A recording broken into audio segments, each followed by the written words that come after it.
Comment se lancer dans l'entrepreneuriat et savoir si cela est fait pour vous alors que vous êtes salarié en entreprise et que vous ne voulez pas prendre de risques? Eh bien, je vais vous donner quelques conseils. Je suis passée par là, j'ai été salariée cadre dans de grandes entreprises pendant 25 ans.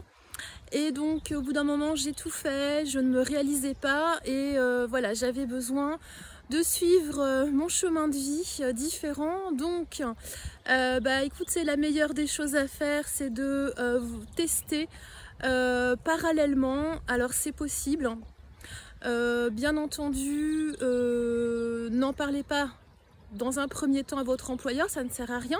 Vous allez être tout simplement en mode réflexion.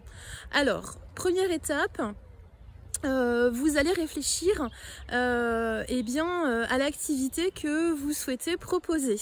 Alors pour cela, vous allez faire le point sur ce que vous aimez faire, ce que vous n'aimez pas, les compétences que vous avez, celles que vous devez développer.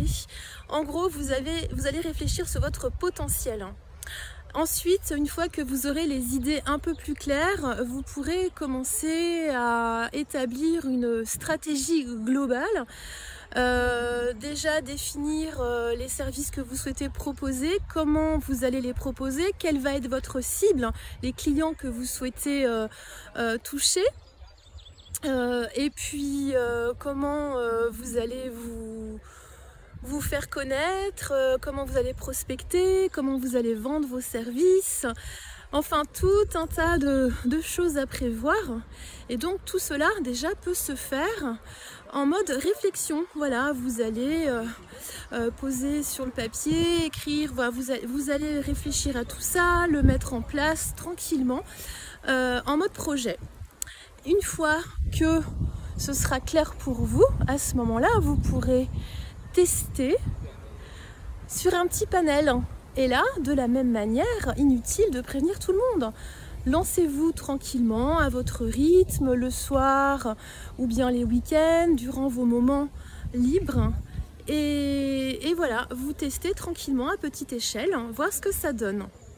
Sachez que vous pouvez créer un statut auto-entrepreneur tout en étant salarié. Vous avez le droit, c'est légal. Et puis, si votre activité fait concurrence à votre employeur, bon, alors là, à ce moment, il faudra le prévenir, avoir son accord écrit pour savoir si vous pouvez pratiquer cette activité. Si cette activité n'est pas concurrentielle, eh bien, il n'y a aucune raison que votre employeur vous en empêche.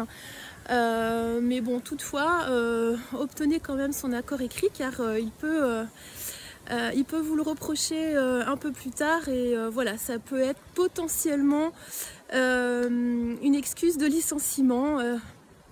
Donc prévoyez vos arrières. Voilà.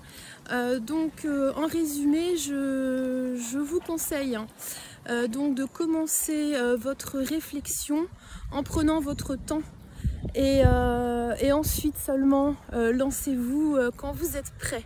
Voilà, le statut auto-entrepreneur est très facile à obtenir au niveau administratif et donc c'est tout à fait compatible avec le statut de salarié. Voilà, donc je vous donnerai d'autres conseils dans d'autres vidéos et si vous souhaitez un accompagnement, je suis disponible à distance et sur place. À bientôt!